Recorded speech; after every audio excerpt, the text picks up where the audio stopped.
primeira pandemia do século XXI ataca o México repentinamente.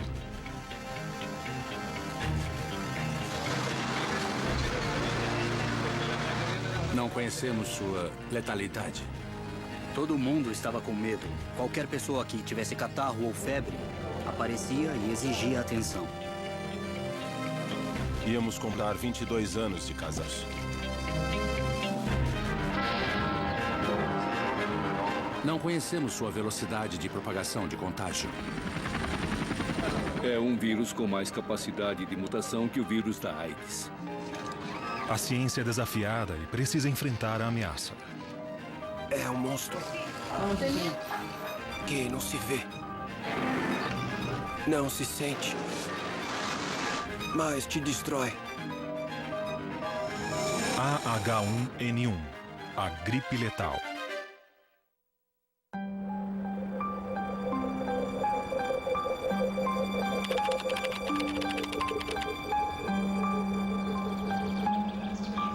Os 2.500 habitantes da comunidade de La Glória levam uma vida sem grandes contratempos.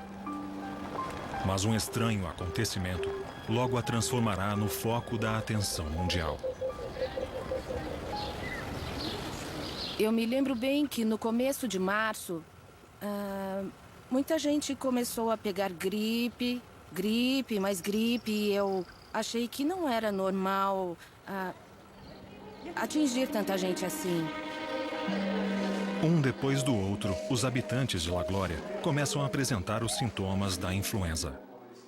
Brigadas de saúde chegam a atender mais de 60% da população com doenças respiratórias. O menino começou a passar mal em 1º de abril.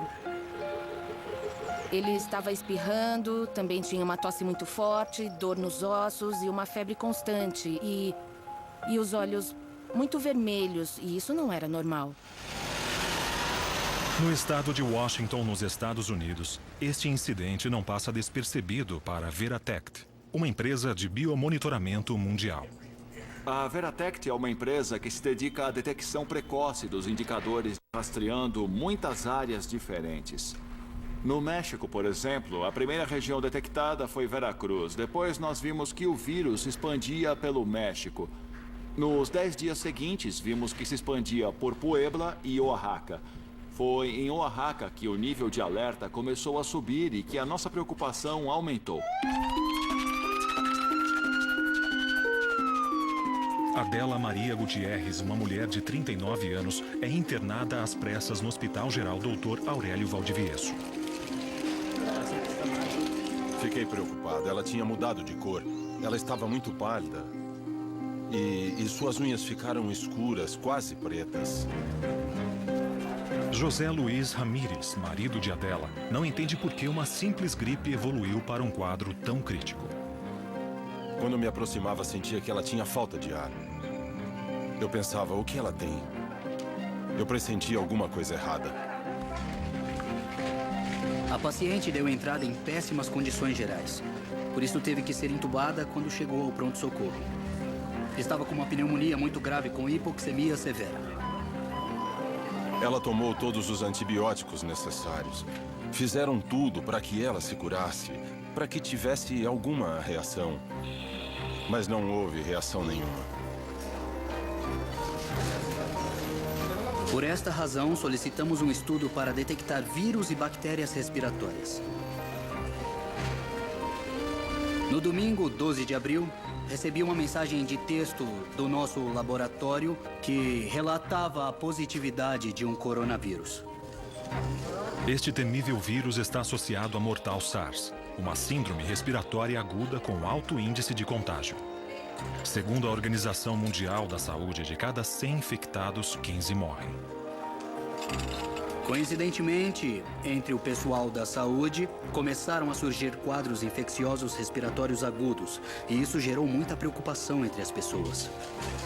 Alertadas, as autoridades do hospital intensificam as medidas de proteção sanitária.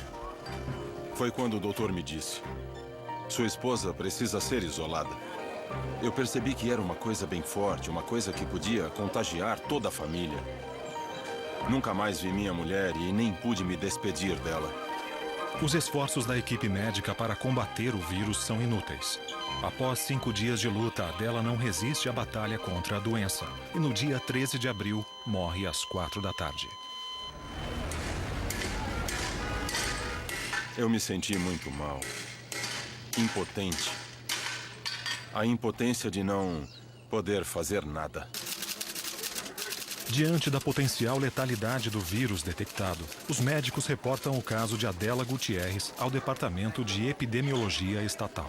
Fizeram biópsias dos tecidos do fígado e dos pulmões e os exames foram enviados à cidade do México.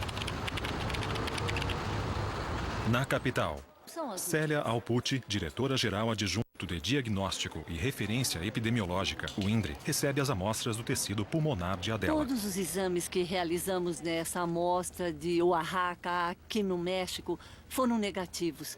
Mas não tínhamos uma técnica para realizá-los em material fixado em formol, que era a forma como a amostra chegou de Oaxaca. No entanto, na mesma semana, chegam relatos não oficiais sobre novos casos de uma pneumonia atípica. Temos colegas médicos que tinham parentes médicos em outros estados, em San Luis Potosí, por todo o México. E começamos a ter notícias sobre casos de pneumonias graves em outros estados. Estes casos de pneumonia atípicas descartam a possibilidade de coronavírus. Em uma operação rápida, a equipe do INDRE coleta amostras e começa a analisá-las. Encontramos a influenza A e, quando vimos que não podíamos classificar essas amostras da influenza A, nós achamos melhor procurar o apoio de 2 centros com os quais cooperamos nos Estados Unidos. Eles não tinham um teste eficiente para detectar aquele vírus. E eles nos enviam vírus incomuns porque temos condições de efetuar análises que ninguém consegue realizar.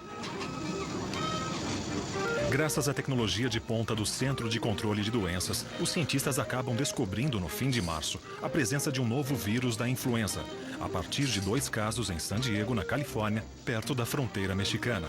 Sustenta-se que este mesmo vírus esteja presente no México. Mas o que mais chamou a atenção é que os casos que tinham ocorrido na Califórnia eram casos leves. E o que estávamos vendo no México eram casos que envolviam principalmente infecções graves. Correndo contra o tempo, as amostras do México são enviadas aos Estados Unidos. 24 horas mais tarde, os temores são confirmados. Naquele momento, percebemos que não se tratava apenas de alguns casos incomuns na Califórnia. Era uma coisa muito maior. A Organização Mundial da Saúde deve ser avisada sobre o problema. A H1N1. O México está prestes a enfrentar um vírus completamente desconhecido.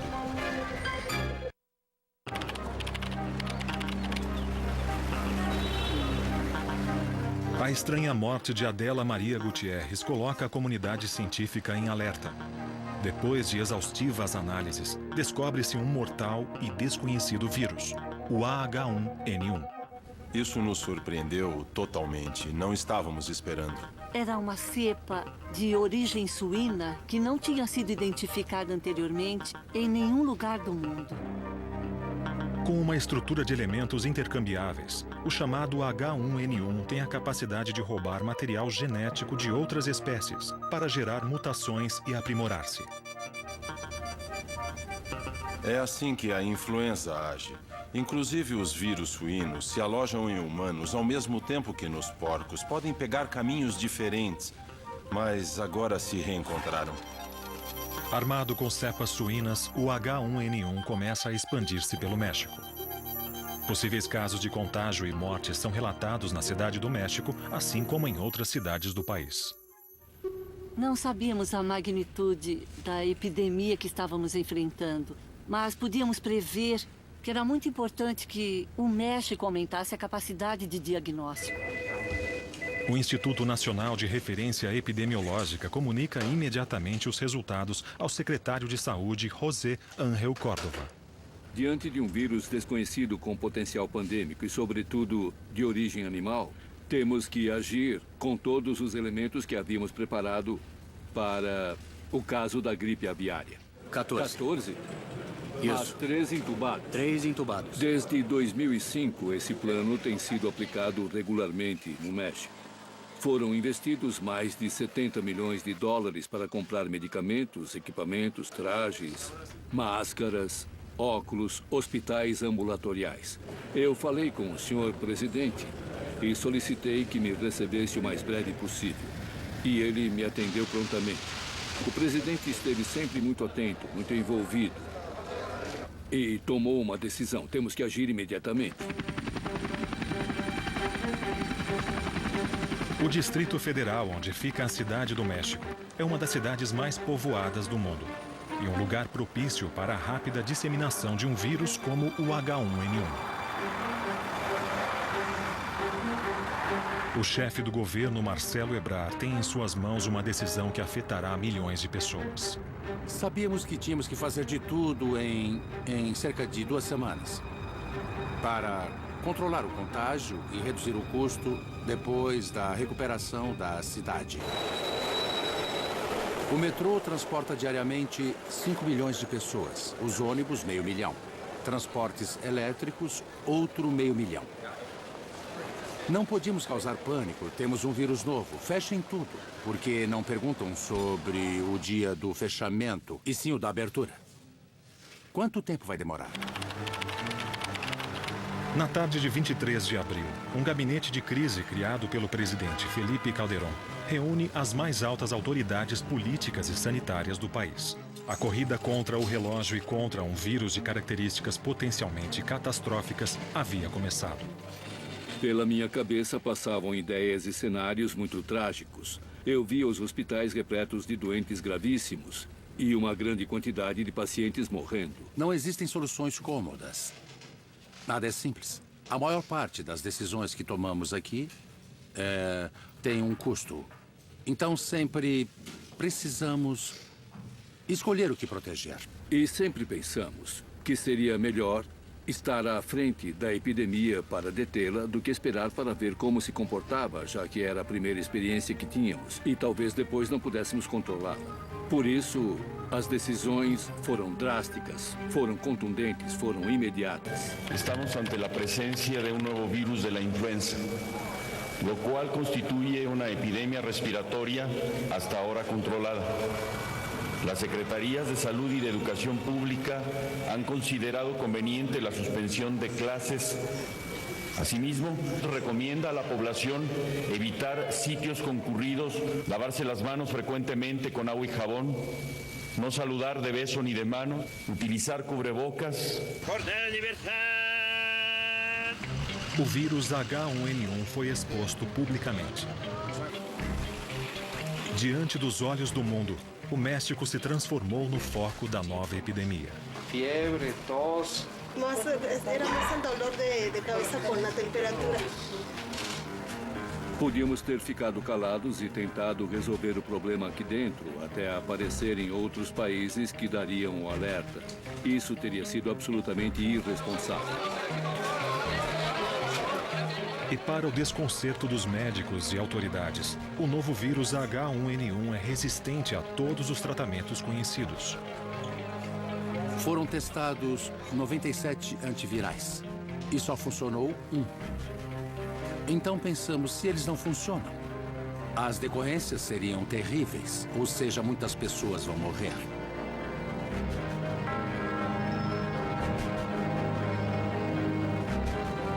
Sem uma resposta médica clara, a incerteza e o temor dominam o México. Estamos ante la presencia de un nuevo virus de la influenza. O mundo é alertado sobre a presença de um novo vírus, o H1N1. Não conhecemos sua letalidade, nem a velocidade de propagação de contágio. Mas sabemos que o risco é máximo. Enquanto o governo mexicano implementa medidas para frear o contágio em sua população, a comunidade científica avalia o possível impacto desta epidemia. No dia seguinte, a diretora-geral toma a decisão de convocar a primeira reunião do Comitê de Emergência que reúne especialistas. Eles então avaliam o risco que isso pode representar internacionalmente e fazem uma recomendação à diretora-geral. A Organização Mundial da Saúde ativa seu sistema de alertas. Agora estamos na fase 3. Até esta data, o México conta com o maior número de mortes em decorrência da gripe A no mundo, com um aumento progressivo do número de infectados. O vírus já se adaptou a viver no homem, já se transmite no homem, se reproduz no homem. O México deve aplicar todos os seus recursos para evitar que se chegue ao temido nível 6, em que a pandemia se torna realidade. Diante deste cenário, a equipe do Instituto Nacional de Referência Epidemiológica terá de enfrentar seu maior desafio. Com o novo vírus, além da técnica diagnóstica, apenas o CDC estava implementando a chamada técnica de PCR em tempo real, para poder cobrir a demanda crescente de análises. Fizemos os arranjos para enviar pessoas para o México e levar todos os materiais para fazer os exames. Também enviamos pessoas que trabalhariam com eles para ajudá-los a se instalar. Eles não foram apenas nossos instrutores. Eles também trabalharam ao nosso lado. Normalmente, esse laboratório recebe uma média de 300 a 400 amostras diárias. Com a epidemia, recebemos 1.500, 1.600 amostras só para a influenza. El gobierno federal reconoce que estamos en el momento más crítico de la epidemia. La epidemia de influenza por virus porcino. En las últimas horas se han realizado 2 reuniones de emergencia del Consejo de Salubridad. Em situações de crise, todos sempre são colocados à prova. Alguns colegas se recusavam a ver os pacientes. Outros eram muito corajosos. Apesar do temor e da incerteza que envolviam a doença, os médicos estavam arriscando suas vidas. Foi uma situação estressante, no sentido de não entender muitas coisas, não saber como a epidemia iria se comportar. Sabíamos que tínhamos estoque para algum tempo, mas não sabíamos quanto tempo a epidemia iria durar.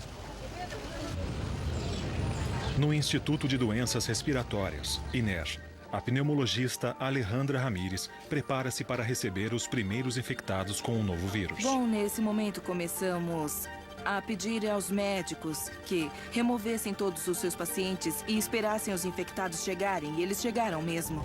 Pedimos a todos que coloquem as máscaras, por favor. Qualquer pessoa que tivesse catarro ou febre, em qualquer situação, imediatamente pensava que tinha gripe A. Então ela aparecia e exigia atenção. As pessoas lotavam os hospitais e só conseguiam se contaminar e aumentar ainda mais a epidemia. Vou examiná-la. Diga A. Mostre a língua. O médico Miguel Ángel Criollo faz parte das caravanas da saúde. Estas clínicas móveis são deslocadas para formar um cerco epidemiológico ao redor das cidades. Muito bem. Procuravam as caravanas e os médicos examinavam para ver se tinha algum caso suspeito ou se era algum caso de infecção por bactéria ou outra coisa. Muitos hospitais, assim como as caravanas, utilizam um exame rápido para detectar o vírus. Mas sua precisão se mostra insuficiente. Praticamente nenhum deu positivo. Por acaso tivemos três testes positivos entre 800 pacientes que vieram. Então a única coisa que isso nos mostra é que o exame rápido não serve para detecção. O critério passou a ser o quadro clínico. Lembrando que o tratamento antiviral devia ser iniciado nas primeiras 48 horas do aparecimento dos sintomas para que fosse eficaz. Diante da rápida disseminação do vírus, a Organização Mundial da Saúde eleva o nível de alerta. Certain actions now should be undertaken with increased urgency. Decidiram passar para a fase 4 com base no fato de que havia uma circulação. Não era somente em uma região, mas países diferentes, de diferentes regiões da organização. Enquanto no México o número de mortos pelo H1N1 chega a 81 e o de infectados supera os 1.300, o vírus cruza o oceano e chega à Europa. Então, a primeira foi suspender todas as aulas. todo o sistema escolar. Depois fechamos os pontos de aglomeração de pessoas. Todo o entretenimento da cidade. No entanto, as medidas de prevenção adotadas não são suficientes para deter a expansão do vírus. Agora, o H1N1 adquiriu a capacidade de disseminar-se continuamente. Até você ver, acreditar e passar por isso, você não entende. Olhe para mim.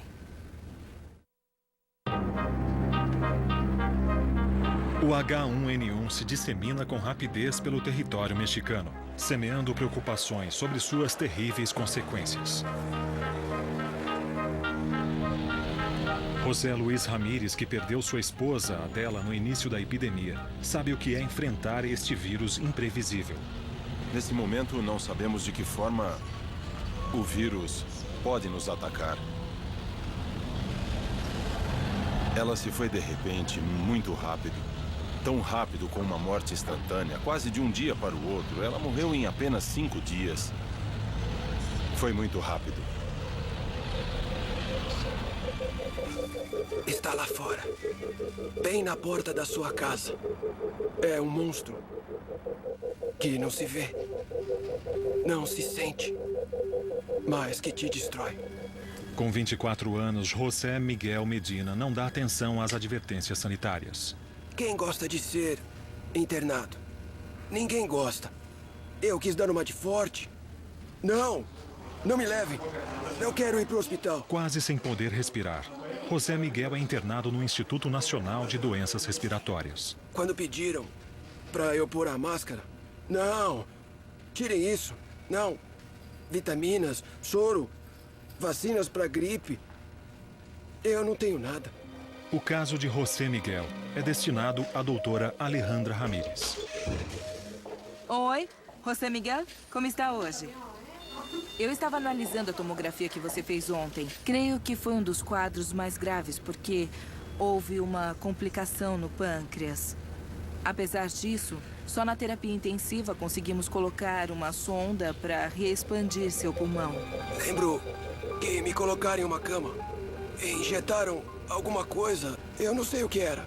Eu acho que o mais difícil foi ver gente jovem chegando e tendo que ser entubada.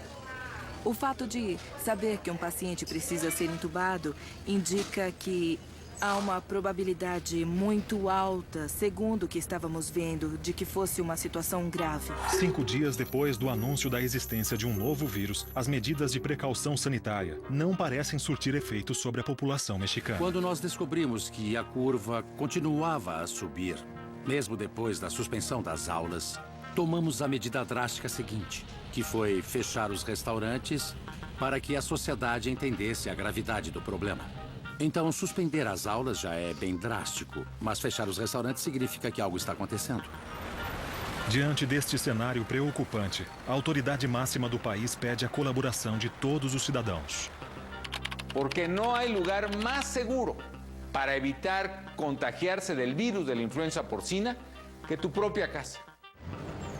Diante da necessidade de frear a onda de contágios, uma das cidades mais povoadas do mundo fica deserta.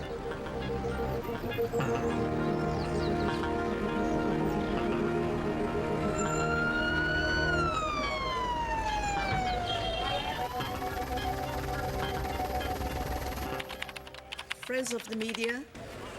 Já ocorria em mais de um país de uma mesma região da OMS. I have decided to raise the current level of influenza pandemic alert from phase 4 to phase 5. Pela primeira vez na história, podemos acompanhar a evolução de uma pandemia em tempo real. O H1N1 está presente em 9 países de 3 continentes. Falou-se tanto em uma possível pandemia durante tantos anos que provavelmente muitas pessoas pensavam que era apenas um risco potencial que nunca iria ocorrer.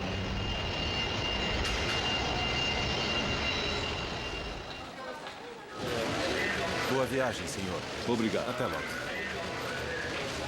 Nestes tempos de globalização, O trânsito de passageiros faz com que uma pessoa possa ir em poucas horas de um continente a outro, transportando os germes, nesse caso, um vírus cuja capacidade de transmissão pode gerar epidemias ou pandemias, como a que estamos vivendo, que é a primeira grande pandemia do século XXI. Pode ficar sobre a... Em frente, senhor. Muito obrigado. Apesar da intensificação das medidas de segurança, aeroportos de vários países se deixam levar pelo pânico e cancelam seus voos para o México. 2 amigos me convidaram. Eles viajam regularmente à China. Eles tiram férias e me convidaram para ir junto esse ano. No aeroporto de Pequim, a mexicana Mirna Berlanga é retirada do avião e conduzida a um laboratório móvel. Só depois que ficamos 4 ou 5 horas nessa unidade móvel é que pudemos contatar nosso embaixador. E ele nos disse que estavam colocando todos os mexicanos em quarentena e a tentar descobrir onde iam nos colocar e nos localizar. Os viajantes são levados a um hotel vazio que as autoridades chinesas haviam disponibilizado para eles. Eles estavam preparados para receber pessoas doentes. Por supuesto, a gente está totalmente preparada, vestida, para que não nos vayamos a contagiar. Foi frustrante estar isolada e ainda saber que não tinha nada. Estão desinfectando hasta onde pisamos.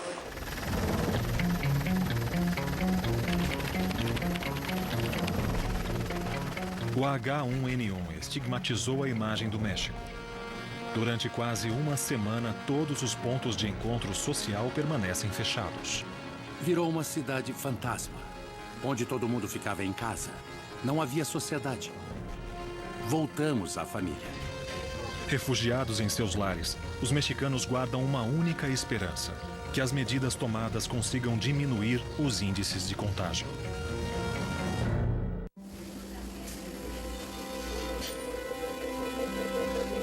A repentina investida do H1N1 representa uma verdadeira prova de fogo para o povo mexicano.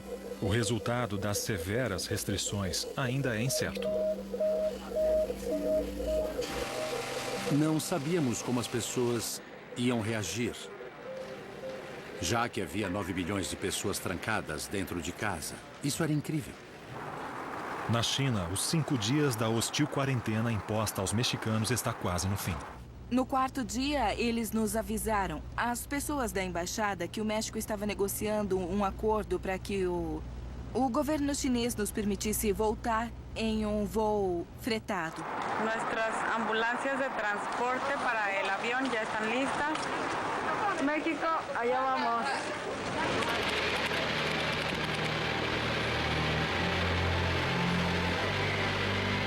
Quando o avião aterrissou, abriram a porta e o piloto disse: "Bem-vindos ao México." Quando senti o ar, eu pensei: estou tranquila, estou em minha casa, estou livre.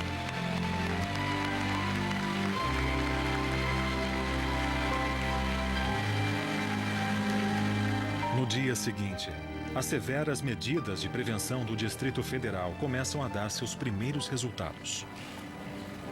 Combinando escolas, entretenimento e restaurantes, foi uma paralisação muito grande da economia. Mas já no ciclo seguinte, ou seja, entre fechar os restaurantes até o fim da semana, haveria uma clara tendência de queda.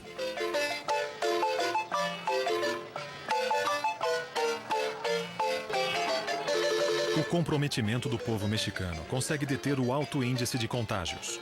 A Organização Mundial da Saúde relata menos de 1.000 casos confirmados de H1N1 no país. Agora, os habitantes da capital aguardam a suspensão das medidas para retomar suas atividades normais. Quando disseram já podem sair de suas casas, foi o dia mais popular, porque podiam sair do isolamento e podiam dar beijos sem problema. O México já crise sanitária sem precedentes, mas com um alto custo social e econômico. Ainda não recuperamos os níveis de turismo que tínhamos antes da contingência sanitária. A ocupação dos hotéis caiu 5%. Esse setor foi muito prejudicado. Outro setor foi o dos restaurantes, que na Cidade do México tem mais ou menos 30 mil pessoas trabalhando e vivendo disso. Nos afetou, sim, porque estamos falando de 0,4% do PIB, o que corresponde a cerca de 4 milhões de dólares. Quando as sequelas do H1N1 tornam-se evidentes, surge a preocupação e o descontentamento entre alguns setores da população. Muitos começam a questionar se as medidas de contingência não foram exageradas. É muito provável que as ações tomadas para deter o vírus tenham tido um grande impacto. Além disso, também há um efeito psicológico. As pessoas sentem uma grande diferença quando veem que o governo está fazendo uma coisa a respeito.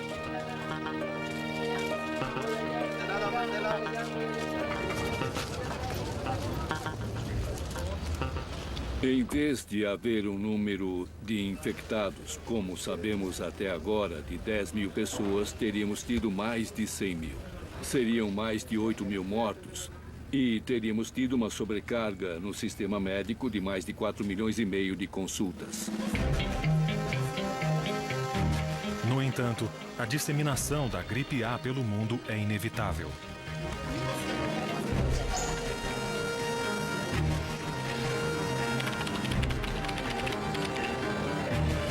The scientific criteria for an influenza pandemic. I have therefore decided to raise the level of influenza pandemic alert from phase 5 to phase 6. Quando a fase 6 foi declarada, já haviam sido confirmados 30 mil casos de H1N1 em 74 países. A gripe, que atinge os maiores picos durante o inverno, prepara-se para assolar o hemisfério sul com força total. A Argentina está prestes a se converter em um dos países mais atingidos pelo vírus H1N1. Queremos informarles que de las 14 muestras, una de ellas es positiva para el virus de la influenza A H1N1. O sea que se contagió en el hospital. Sí. La nena se contagió en el hospital. Tenía el virus de la gripe A H1N1. Hoy el virus está circulando comunitariamente. 13 fallecidos. Tuvo como víctima a una nena de 9 años.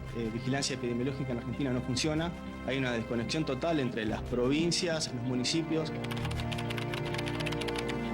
A epidemia foge do controle e a ministra da Saúde, Gabriela Ocanha, renuncia. Medidas preventivas são adotadas na última hora. Debido a la elevada cantidad de casos de patología respiratoria grave y de fácil contagio, cerrar por espacio de 72 horas escuelas, guarderías, clubes, gimnasios, cines y teatros. Lotes de medicamentos são comprados às pressas. Faltam tantos profissionais médicos para a emergência que se faz um apelo desesperado. Por exemplo, médicos jubilados, ou por exemplo, estudiantes do último ano de medicina, ou por exemplo, 2.000 médicos que se presentaram a los exámenes de residencia e não ingressaram. De los 3.000 entraron 1.000, hay 2.000 médicos a los cuales vamos a convocar.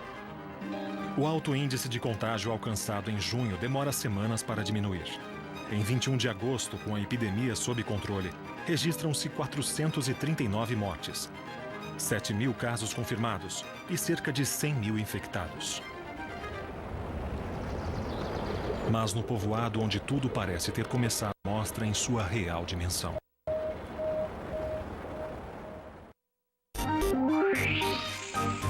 O vírus H1N1 se propagou rapidamente pelo mundo. Mas algum tempo depois, a probabilidade de uma grande mortalidade global já não existe.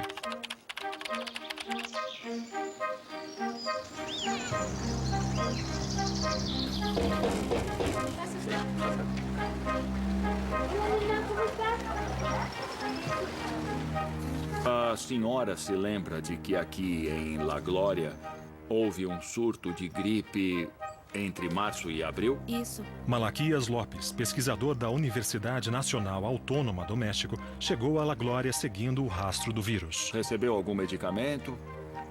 Não contaminou ninguém? Não. O meu trabalho é fazer um censo epidemiológico para poder conhecer qual foi a magnitude real do surto que sabemos ter ocorrido nos meses de março e abril, quando recolhemos amostras das pessoas que tinham sinais e sintomas daquele surto e mandamos analisar. Houve positividade em uma amostra de um habitante desta localidade, o menino. A data de início dos sintomas era a mais antiga que existia entre todas, até então tínhamos disponíveis. Na época, ele ficou 3, 4 dias de cama e muito doente. Doía a cabeça, a garganta, tinha todos os sintomas. Edgar Hernandes, com apenas 5 anos, venceu sua própria batalha contra o H1N1. No 6º dia, ele já estava bem. No 7º dia, não tinha nada. E isso foi tudo. Ele ficou doente de repente e também se recuperou rapidamente. Depois que a análise de Edgar foi divulgada, ele passou a ser conhecido como o paciente zero. Agora já sabemos que houve pacientes doentes e internados em hospitais da Cidade do México em datas anteriores à doença do menino que achamos aqui.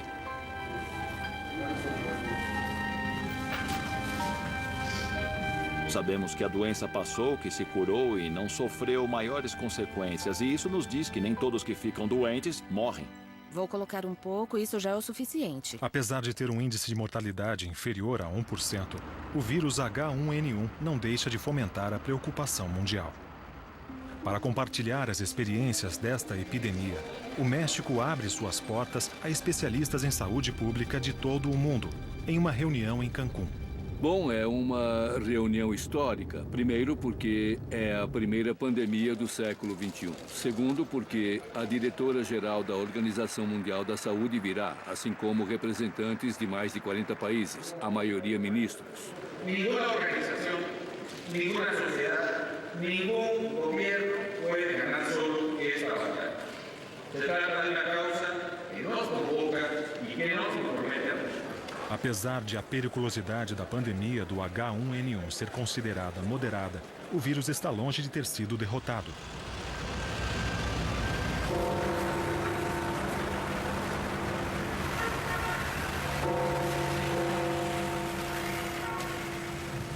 É muito comum que as gripes sejam cíclicas e, em termos históricos, geralmente o segundo e o terceiro ciclos são piores que o primeiro. Além disso, o H1N1 poderia ser o precursor de epidemias futuras e talvez mais letais. Os vírus mutam muito rápido e, se essa cadeia de influenza se mover ao redor do mundo durante o ano que vem, certamente sofrerá mutação. E, se isso acontecer, pode amenizar o problema ou piorá-lo ainda mais. O vírus vai voltar e é muito provável, como já foi dito, que ele se recombine novamente. E nossa preocupação, o temor que existe é que ele volte em uma forma mais agressiva. Ele tem capacidade de se replicar, de infectar. E em um dado momento, mesmo o organismo mais forte pode cair. Enquanto os sistemas de vigilância epidemiológica estão atentos à evolução do vírus, o H1N1 é uma ameaça que assombra os que experimentaram seus efeitos. Oi, José Miguel. Finalmente. Então, tudo bem? Sim. Finalmente estamos prontos. Bom, não precisa mais vir aqui. Eu só queria cumprimentá-lo e fazer algumas recomendações, mas você vai ter alta hoje. Tá? Entendi. Depois de 5 semanas de cuidados intensivos, José Miguel consegue vencer o H1N1 e recebe alta do hospital. Há partes do meu corpo que não têm sensibilidade. Os dedos não têm sensibilidade. E pouco a pouco, o mesmo acontece com a voz. Esta doença acabou comigo. Eu estou indo. Muito obrigado. Agradeço muito. Muito mesmo. Eu estou feliz. Estou chorando de alegria.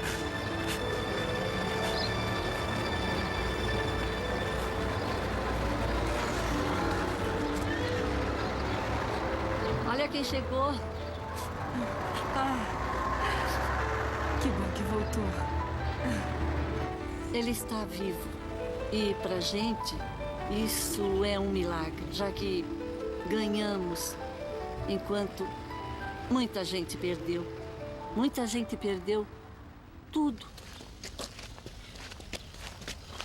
Nunca pensamos na morte.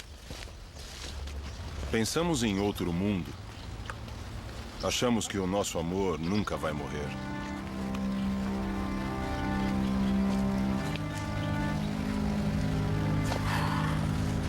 Já pensou em casar aos 17 anos?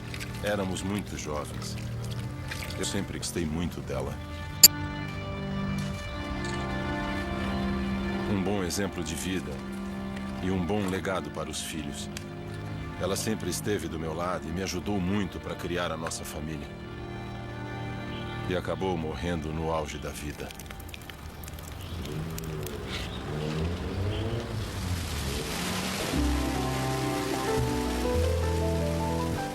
O H1N1 não será a última pandemia que o ser humano enfrentará. À espera do próximo inverno, a vigilância epidemiológica deve manter-se em alerta. O surgimento de um novo vírus, por letal, é só uma questão de tempo. Versão brasileira Vox Mundi.